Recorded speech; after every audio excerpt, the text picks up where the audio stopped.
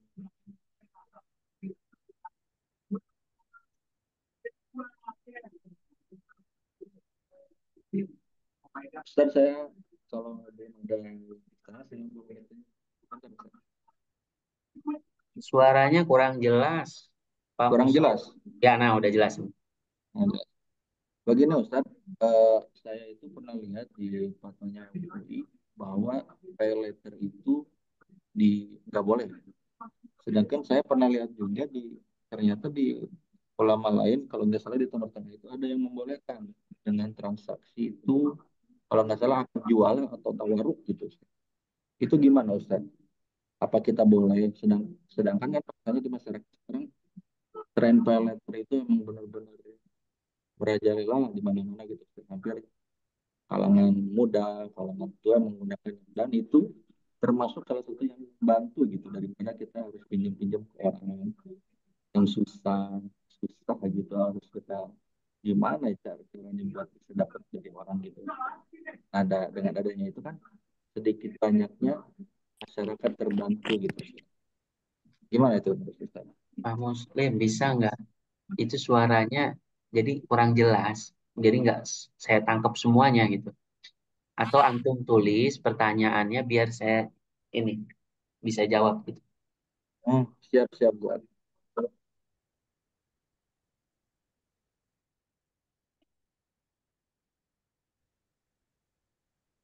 Sambil menunggu yang lain, silakan kalau ada pertanyaan.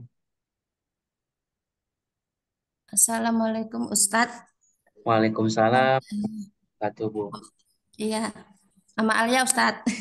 Oh ya, Mama Lia, Ya, selamat ya datang. lagi di Jawa saya. Tadi nggak ngaji. Iya, di Ya Jogja tadi ya. agak terlambat saya masuk mau nanyain yang khiyar aib itu misalnya contohnya gimana ya Ustadz? Khiyar aib. Biar aib ya. Tadi saya udah terlambat soalnya. Mhm. Baik, Contohnya aja apa gimana itu mestinya transaksinya gimana? baik, baik Mama Lia. Jadi tadi ada tiga khiar. Hak khiar itu ada tiga. Ada khiar majelis, ada khiar syarat, ada khiar aib. Iya, Nah, yang khiar aib ini contohnya kita misalnya, ya tadi saya bahas dulu definisinya ya. iya, Hak khiar itu adalah hak pilihan untuk dia melanjutkan akad atau dia membatalkan akad karena terdapat cacat pada barang yang iya. mengurangi harganya. Mm, Misalnya kalau seandainya misalnya kita beli rumah terus kemudian di dalam kita beli rumah yang menjadi objek jual beli itu adalah rumahnya. Ternyata rumah yang kita beli retak dindingnya. mm. Atau misalnya jual beli mobil, ternyata mesin mobilnya tidak berfungsi dengan baik. Berfungsi, iya, Atau misalnya kita beli buah, di dalam pembelian buah tersebut di bawah misalnya kita beli satu keranjang ya, keranjang kemudian dalam jumlah besar, di dalam keranjang itu terdapat buah-buah yang busuk. iya. Itulah yang disebut eh, khiar aib dan contohnya. Oh iya, iya. Jadi kalau seandainya terjadi, maka kita bisa punya hak hiar di situ. Bisa Oh, mengembalikannya gitu ya barangnya atau kita tahan barangnya, kita minta uang dengan nilai kerusakannya. oh iya, iya. Bisa dibatalkan misalnya. Bisa Oh bisa iya, dibatalkan semuanya iya, iya. gitu. Boleh dibatalkan kan hak hiar itu hak melanjutkan ataupun membatalkan akad yang dilakukan. Iya, iya. Iya, Ustadz, makasih, makasih. Sama-sama, Iya, Mama Lia. Yang iya. lain silakan.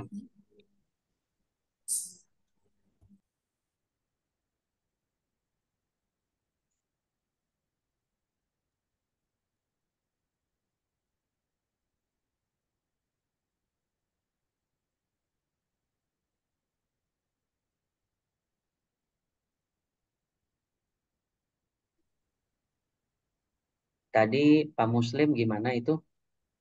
Pertanyaannya sudah dituliskah? Soalnya suaranya tidak jelas tadi. Sebentar Ustaz. Oke, yang lain silakan kalau ada.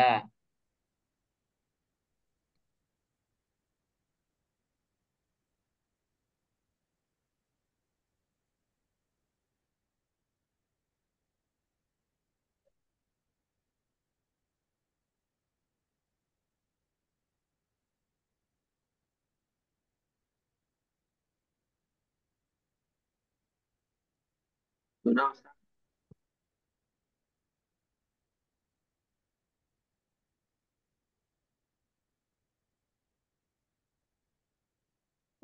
Oke, mengenai transaksi pay later yang sudah banyak di Indonesia. Pay later, bayarnya nanti ya. Sedangkan kalau tidak salah, fatwa MUI itu mengharapkan transaksi pay later. Sedangkan ada pendapat lain, ada yang membolehkan dengan akad ju'alah, sayembara ya, dan tawaruk. Boleh tidak mengikuti pendapat yang berbeda dengan MUI, di mana itu cukup membantu teman-teman yang membutuhkan pay later tersebut. Oke, pay later itu akadnya misalnya dalam jual beli online ya, pay later berarti bayaran nanti dibayarkan oleh pihak eh, pihak penjual atau ya pihak penjual membayarkan terlebih dahulu. Pada dasarnya akad pay later itu adalah pinjaman. Jikalau pinjaman yang diberikan itu tidak ada tambahan yang dikenakan di dalam eh, uang yang kita akan ganti, maka tidak eh, tidak tidak tidak di tidak dibu tidak mengapa. Tapi kalau ada tambahan, maka hukum pay later itu diharamkan. Karena asalnya adalah akad pay later itu adalah pinjaman. Ketika kita membeli sesuatu, kita diberikan pinjaman oleh online shop gitu ya. Sehingga pembayaran itu dilakukan secara tunai oleh pihak toko gitu ya. Dan kita menggantinya dengan berlebih. Kalau seandainya ada lebih, karena saya juga eh, belum make ya dan nggak pernah gitu transaksi pay later. Jadi kalau seandainya dia mengandung tadi cara adalah pinjaman dan ada tambahan, maka itu dilarang begitu ya. Pakai jas. Ya, seperti itu. Saya pernah pay later bayarnya berkurang itu gimana Pak Ustaz? Bayarnya berkurang. Oke. Bayarnya berkurang. Apakah ada biaya uang atau admin sebelumnya? Mohon dijelaskan. Karena begini, asalnya adalah pinjaman. Kalau seandainya pinjaman itu adanya tambahan dari biaya yang kita, ya harga yang ditentukan oleh toko yang kita tuju untuk dibeli, maka itu eh, riba. Tetapi kalau seandainya sama, ya berarti itu pinjaman qard, qardul hasan, pinjaman kebaikan gitu ya. Tapi kalau seandainya berkurang, ya tidak terjadi masalah gitu ya. Cuma saya eh, perlu memastikan ya kalau bahwa di dalam pay letter itu ada tambahan atau tidak gitu. Kalau misalnya ada, maka hukumnya tidak boleh. Dan jelas-jelas kalau tadi kita dengar ada fatwanya ya. Saya juga belum ngecek ya, tapi kalau memang ada berarti ya sudah kita kita jauhkan karena jelas-jelas itu dasarnya adalah pinjaman. Kalau sudah kita transaksi tidak tunai, maka kita harus memastikan bahwa pembayaran yang kita lakukan itu sama nominalnya. Tapi apakah ada? Jadi penyedia layanan itu tidak mengambil untung. Kalau dia mengambil untung berarti dia sama aja memberikan pinjaman. Seperti itu ya, Pak Muslim.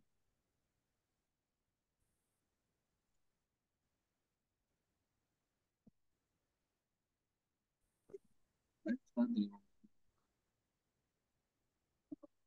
bila ada jamaah.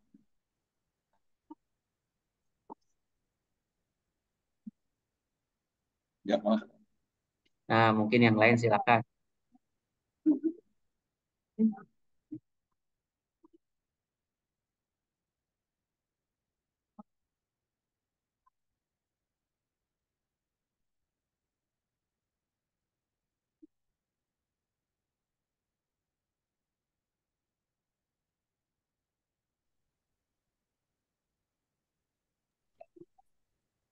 Assalamualaikum, Pak Ustadz. Waalaikumsalam, Pak Dani. Silakan, Pak Dani. Iya, punten Pak Ustadz, nyambung dari pay letter tadi ya. Mm-mm. Eh, Koreksi misalkan kalau salah, kalau saya salah gitu ya, Pak. Ya. Cuman yang kalau saya ya menyikapi pay letter itu sama halnya ketika kita melakukan akad jual beli tapi diwakalahkan gitu, Pak. Artinya sebagai kita anggaplah saya membeli sesuatu misalkan di salah satu platform gitu ya. Nah, yang menjadi yang apa? Yang menjadi syarat jual beli kan pertama harus ada pembeli, Pak Ustadz ya. Terus Ya. ada penjual, ada barang yang diperjualbelikan seperti itu ya. Nah, kalau untuk kasusnya pay letter ini, saya kira kan eh, saya sebagai pembeli mewakilkan gitu, mewakilkan kepada platform ini untuk membelikan barang yang saya mau gitu. Nah, ketika si platform ini sudah memberikan barang yang saya mau, berarti kan secara barang itu sudah menjadi hak kepemilikannya bukan bukan bukan lagi menjadi milik si penjual gitu, tapi menjadi milik si platform itu gitu yang membelikan untuk saya gitu. Nah, mengenai lebihnya, saya kira pasti setiap pay letter ada lebihnya gitu kan, Pak Ustadz. Nah, cuman kalau misalkan melihat kepada akad jual beli tadi, si platform ini ketika melebihkan harganya, yaitu saya kira udah menjadi hak si platform itu gitu untuk menjual berapapun gitu, Pak Ustadz, kepada saya gitu. Itu sih mungkin yang saya sikapi terkait pay letter ini gitu. Nah, gimana Ustadz, apa saya keliru gitu, mohon maaf. Baik, terima kasih Ya, Pak terima Dani kasih. sharingnya.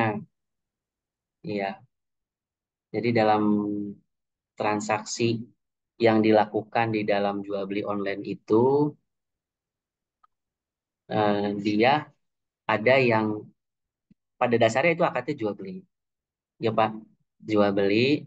Kemudian barang yang dijual itu di dalam platform, misalnya on apa namanya, platform dalam platform online shop itu adalah milik para penjual-penjual. Nah, akad yang pertama adalah akad antara kita dengan si penjual pada platform itu. Nah, bunyi yang awal itu adalah kita bertransaksi dengannya dengan akad jual beli, tidak tunai, kan? Tidak tunai. Nah, kalau dalam hal kalau wakalah dia berarti dia yang penjual adalah platform dong kalau wakalah. Kalau dia jual beli ya. Kalau wakalah seharusnya eh, jadi dia diwakilkan kepada si platform untuk beli, ijab kabulnya di mana gitu ya, ijab kabulnya gitu ya. Ijab kabul akad wakalahnya. Oleh karenanya menurut saya itu dasar dasar dasar dari akad pertama itu adalah jual beli yang dilakukan tidak tunai gitu ya, yang dilakukan tidak tunai, tetapi si platform membayarkan untuk kita dan kita membayarkan kepada platform dengan uang berlebih gitu. Jadi pada nih itu akadnya pada dasarnya itu kita diberikan pinjaman pada nih gitu. Dan memang kalau memang mau jualan platform itu ya dia harusnya yang menjual dengan harga yang lebih lagi. Tapi kan pada kenyataannya tidak ya. Itu bukan jual beli dari keuntungan, tapi dari uang yang dia dia berikan pada kita karena dia telah membayarkan kepada kita. Kalau misalnya barang pun ya dia harusnya menerima barang. Dia punya tokonya, dia terima barangnya, tapi kan tidak. Kalau wakalah harusnya dia ada serah terima Pak pada nih wakalahnya itu. Jadi si platform menerima barang dari penjual pada platform tersebut dan kemudian diberikan kepada kita begitu. Tapi kan tidak terjadi penerimaan barang. Harusnya kalau akad wakalah itu yang benar, kita misalnya mewakilkan kepada si A, kita terima dulu, jangan terjadi akad jual beli. Setelah kita terima baru kita jual gitu. Itu akad wakalah yang benar. Jadi pada dasarnya itu bukan wakalah pada nih, tapi itu adalah pinjaman. Oleh karenanya kita perlu hati-hati seperti itu. Tanya Pak Ustadz. Mangga Pak Heru. Iya, gini Pak, ada platform misalnya gini, dari penjual itu kan dia mempunyai pembeli, anggapannya mempunyai pembeli. Misalnya ya, satu platform umroh, dia dibeli dulu sama platform syariah. Nah, platform syariah ini kemudian menjual kepada kita. Tapi ini di awal kita sudah tunjukkan nanti harganya sekian. Dan kemudian kita setuju. Nah, itu hitungannya jual beli karena kan dia sudah membeli duluan paket umroh tadi, kemudian karena kita itu belum ada uang sekarang, nanti baru membayar, jadi nggak apa-apa, tapi itu dijual dengan rincian yang jelas. Itu gimana? Istilahnya dari yang apa travel satu ini ke bank syariah itu dibeli, bank syariah membeli tiket travel tadi, kemudian dijual ke kita. Penjelasannya gitu. Nah, penjualannya itu di awal sudah jelas. Jadi kita tahu, oh jadi nanti sekian. Kemudian dari platform tadi itu dengan kita sudah melakukan perjanjian di awal. Tapi pembayarannya ada yang di muka, ada juga mencicil. Itu gimana? Iya, Pak Heru. Terima kasih Pak Heru ya pertanyaannya. Jadi pada dasarnya akadnya adalah jual beli yang dilakukan oleh pihak lembaga keuangan syariah untuk Ya, umroh misalnya untuk atau tiket pesawat. ya, Dia sudah booking, dia beli misalnya untuk 20 orang. Maka bagi yang mau membayarkannya misalnya dengan cara menyicil kepada lembaga keuangan syariah tersebut gitu ya Pak. iya. Ya, Cuma ya, lembaga syariah tadi minta keuntungan sedikit. ya boleh boleh Pak. Di lembaga keuangan syariah itu boleh karena dia sudah menguasai barangnya yaitu dia telah membeli tiketnya, telah membeli porsinya misalnya ya, telah membeli kursinya untuk 20 orang. Kemudian karena dia udah menguasai barangnya dan dia sudah terima, dia udah kuasai, maka dia boleh berwenang untuk menjual kembali kepada para nasabahnya. Gitu Pak. Jadi yang Bapak tanya ini boleh atau tidak kan Pak ya? Iya, dan penjualan itu di awal. Ya, betul Pak. Iya. Ya, terima kasih Pak Ustadz.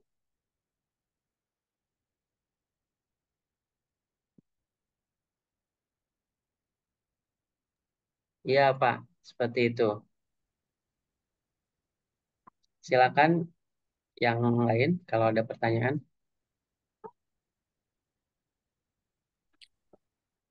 Pak Ustadz, punten nyambung Pak Ustadz. Ada nih, Eh, silakan. yang tadi berarti kan intinya gini Pak. Pada dasarnya kalau misal wakalah itu diperbolehkan ketika memang eh, kepemilikan barang itu sudah dimiliki oleh si perwakilan tadi, katakanlah platform itu mungkin gitu ya, Pak Ustadz ya. Iya, Pak. Oke, oke ya siap. Jadi Jadi, kalau yang terjadi sekarang kan di online shop gitu ya, si iya, barang itu kan tidak menjadi kepemilikan si platform dulu, tetapi langsung dikirimkan ke kita gitu kan. Iya, betul. Nah, itu mungkin yang apa menyebabkan akad jual belinya tidak tidak salah gitu mungkin ya. Iya, kalau Oke. wakalah itu memang kita misalnya ya, lembaga keuangan syariah, dia menjual mobil kepada nasabahnya dan secara tidak tunai. Secara tunai dia beli ya, dan kepada nasabahnya secara tidak tunai. Tapi karena memang lembaga keuangan syariah ini tidak memiliki mobil, maka dia wakilkan kepada nasabahnya dengan akad wakalah untuk membeli mobil tersebut. Setelah dia beli ya oleh nasabah, diwakilkan kepada nasabah, maka nasabah menyerahkan mobil tersebut kepada lembaga keuangan syariah dan setelah penerimaan barang, maka lembaga keuangan syariah boleh menjualnya kepada nasabah yang dia wakilkan karena memang wakalahnya sudah sempurna dengan adanya penerimaan barang oleh lembaga keuangan syariah. Kalau seandainya belum terjadi penerimaan dan langsung terjadi jual beli, maka akad jual belinya batal karena dia belum memiliki barang. Kenapa? Karena di dalam sebuah hadis disampaikan jangan kau jual sebelum kau memegangnya ya tadi ya. Uh, Jangan hatta takbidohu itu tadi sampai kau memegangnya atau menerimanya. Nah, akad wakalah akan sempurna ketika barang yang dia wakilkan untuk dibeli itu dia terima, baru kemudian boleh dilakukan atau dilangsungkan akad jual beli oleh lembaga keuangan syariah. Dengan nasabah ya, dengan nasabah dalam hal ini gitu.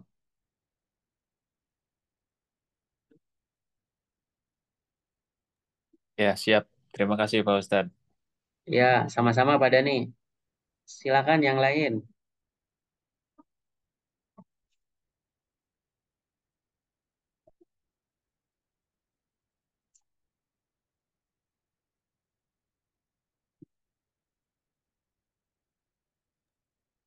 Silakan kepada teman-teman yang ingin bertanya, 3 pertanyaan lagi.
Ustadz, izin ada yang bertanya dari WA, Ustadz.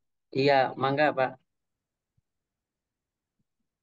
Ini ada 2, Ustadz. Yang Mm-mm. pertama, bagaimana hukum menggunakan sistem e-wallet dan dompet digital dalam transaksi menurut Islam?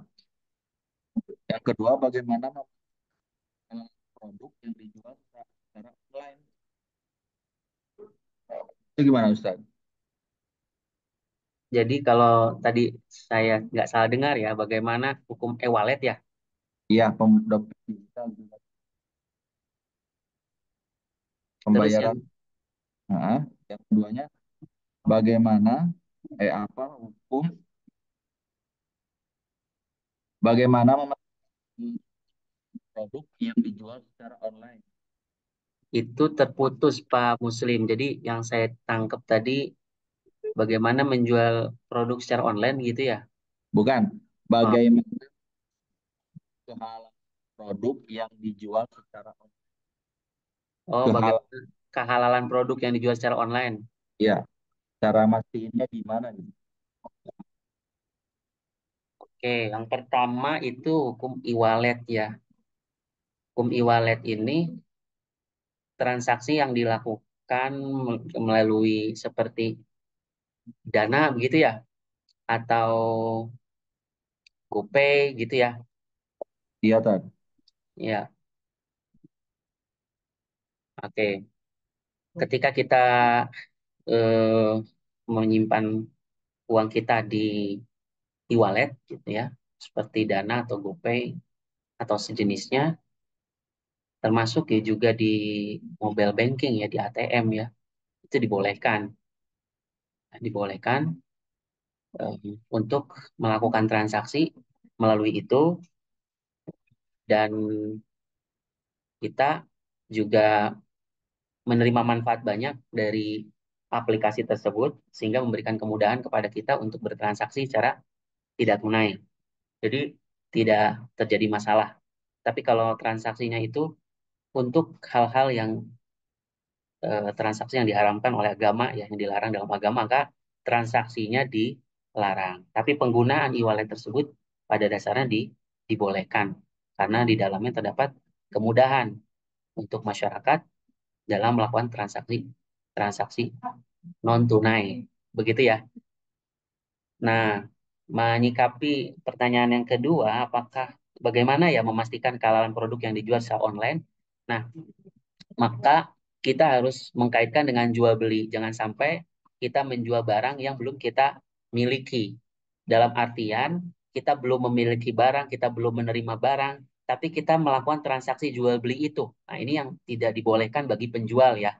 Nah, begitu juga kewajiban penjualan online itu harus dijelaskan untuk menghilangkan kegororan karena pembeli tidak menerimanya, tidak melihatnya secara langsung, secara kasat mata ya.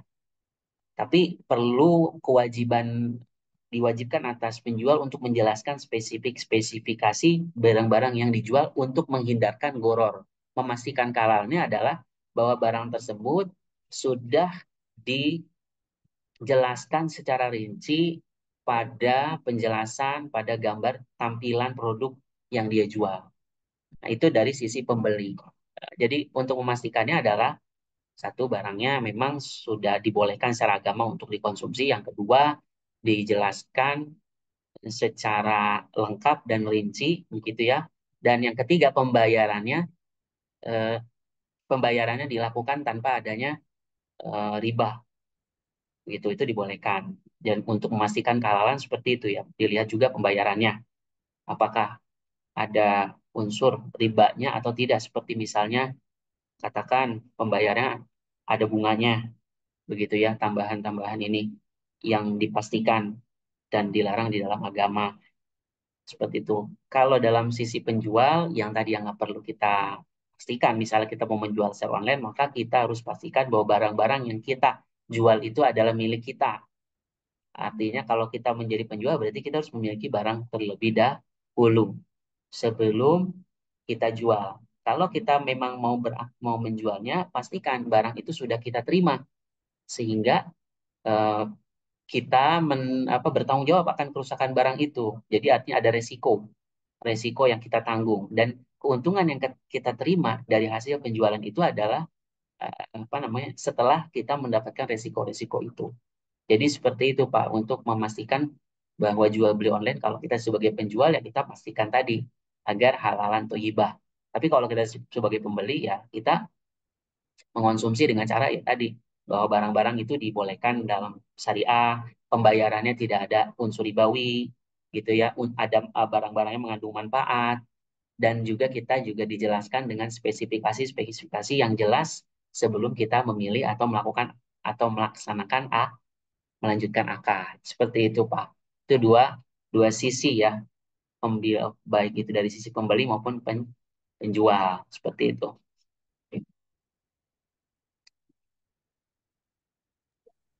Baik Ustadz, terima kasih. Ya, Ada lagi? sama-sama Pak. Ada lagi teman-teman yang bertanya?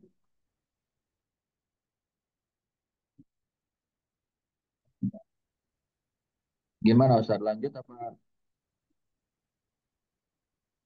Iya, kalau tidak ada lagi, tidak apa-apa, kita cukupkan.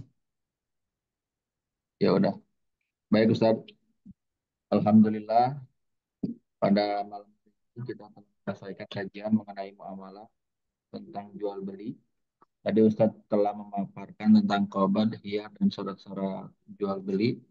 Mudah-mudahan apa yang beliau sampaikan bisa kita terapkan sehingga kita bisa terhindar dari hal-hal yang boros, hal-hal riba, transaksi-transaksi yang tidak jelas. Mudah-mudahan transaksi yang kita lakukan itu kedepannya menjadi halal dan baik. Makasih Ustadz. Kita tutup dengan doa kifaratul majelis. Subhanakallahumma wa bihamdika, Ya, asyhadu an la ilaha illa anta, astaghfiruka wa atubu ilaik. saya selaku moderator, mohon maaf bila ada taufiq wal hidayah. Assalamualaikum. Waalaikumsalam warahmatullahi wabarakatuh. Mohon Wabarakatuh. pamit, Bapak Ibu semuanya. Terima kasih. Sampai ketemu pertemuan berikutnya. Assalamualaikum. Waalaikumsalam. Warahmatullahi wabarakatuh. Assalamualaikum.